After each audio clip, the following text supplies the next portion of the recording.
were there at burial grounds and artifacts. And there was a lot of rules on that too. If we came across artifacts, we weren't to disturb them at all, but we were supposed to mark them using the equipment they gave us, which we would then later give to the tribe so that their archaeological people could go in, because they had no idea a lot of this stuff was there.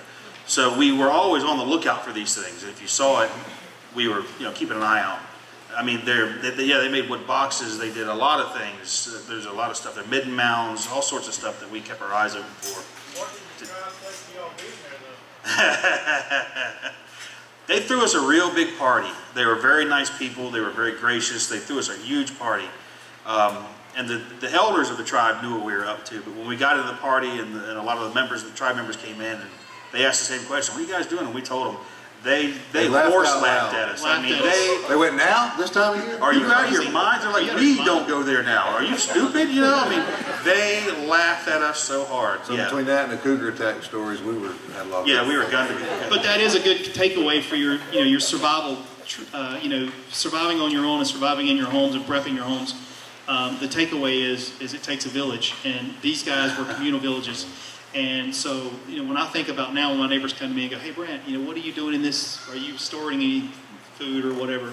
And now I'm gonna start saying, "Well, why don't we work together as a community and come up with ways?" So anyway, I'm sorry, drifted off. I'm sorry. Hang on, just a second. We got two. Hang on, just a second. For all three of you guys, how did you guys cope with the loneliness and with the lows? Because obviously you had your highs, but how did you guys cope with the lows, to being away from everybody and having no other contact with other humans? What was your coping mechanisms to overcome those low points and loneliness? Well, I'm not normal. So say what? Yeah, I mean, the mental health issues, they played a part. I mean, normal people don't do stuff like that. I kind of enjoyed the isolation to an extent. There were times you think about home, but you couldn't dwell on that. I really, the longer I was there, the more I felt like an animal. A lot of the thought processes just went away, and I was in terms of feeling. I'm cold, do this. I'm a little too hot, do that. I'm thirsty, drink. I'm hungry, eat. And it just got down to a real base level, and I was just living in the now, in the moment, and looking at my next immediate task, and I didn't think too much in advance of that. And one thing about filming it is we had to be really vulnerable too. Your ego, you had to suspend that, because we had to film our own emotional stuff, because part of this is you are isolated. There's nobody there. You're the one that has to convey this experience. And so filming it, for me, was one of the biggest challenges. I can do survival. I go out there and survive, but now, like Chris was talking about, not only am I going to cut the tree down, I've got to set up camera equipment, then I've got to go cut it down, and then I've got to pick it up and carry it. But before I do that, I'm going to move my cameras 100 yards, then come back, pick the tree up, film me doing it, put the tree down, get the cameras, move them up, come back. So it split you physically and mentally. You're not just surviving, you're also having to be cognizant of all this filming going on, and also the calories and all of that. I'm spending energy and sweat to produce that. And I hope y'all appreciate how we suffered to bring you quality television. Me, I talk to myself a lot. And then I'd dwell on it for an hour about the fact that I was talking to myself, and did I have the lav on, was I taping? Because I could be out of camera range, not in the view of the camera, but how many 100 meters? 100 meters? Yeah. 100 meters, those lavs, these wireless mics we carried, would be picking up what we were talking about.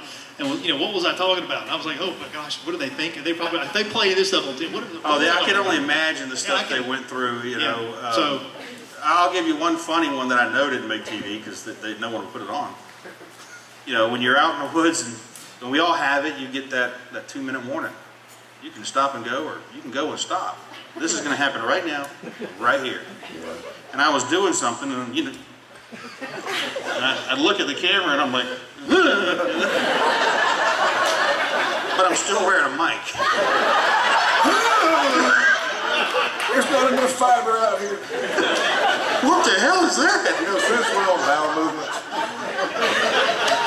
I guess I could share this. This is something that I've not even talked about on film, and I guess we'll do it here. So we'll talk about I'll give you something that's not even on the show. I went 20 days without a bowel movement. Oh my God. I did, I swear. And I was counting too, on the stick, making me look. If I had a stick, I'd be...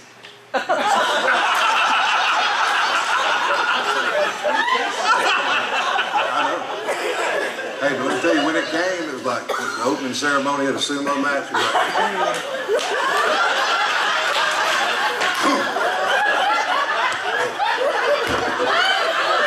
That shit been on TV.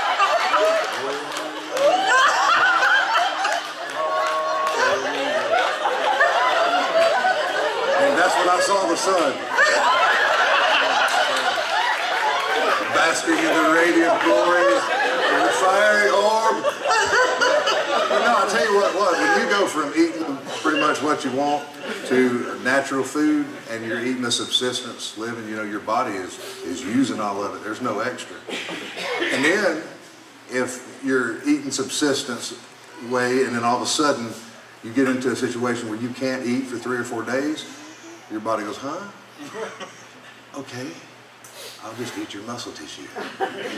And you're going to see some of that. You're going to see, I mean, there's nothing this real. We went to a lot of limits, mentally, spiritually, physically. I mean, we really, it's the real deal. That's what I really like about it and appreciate it. There were no tricks in this. It was sink or swim. Yeah. Did anybody lose weight? A little. Just an inch or two off the midsection. Yeah, we're hoping it. You know, one thing we're hoping it does, it sets a new precedence for these types of shows, because I think they're getting along. People are getting a little long in the tooth for, you know, watching a show and going, well, you know, there's a camera crew right there. We know it's there. We don't see them, but That's the other thing, the danger element. If a cougar jumps up on your back, you're done. yeah, and then you're on the sat phone, no signal. Yeah. Yeah, and if had we cut ourselves, had a bad bleed, or had a dangerous encounter with an animal, by the time they got to us to medevac, I think we all know, it's just in time for the funeral. That's when they would. It's a recovery operation. Our They producer had no fingernails. He was done. He chewed them all the way down the. They provided us with a fairly substantial first aid kit. We had a medical kit. We went through it was kind of humorous up in Vancouver. We went through a little medical training where we ended up finishing the medical training and educating the person who was giving it to us. Okay, so what are we going to do here? How much of a lead up did you have before you actually went to locations? Months, really, honestly. It was kind of months in advance. We Yeah, sort of had an idea, but we really being- never knew where. They kept the lid on that pretty tight. It wasn't until like a day or two before we were leaving they told us where it was.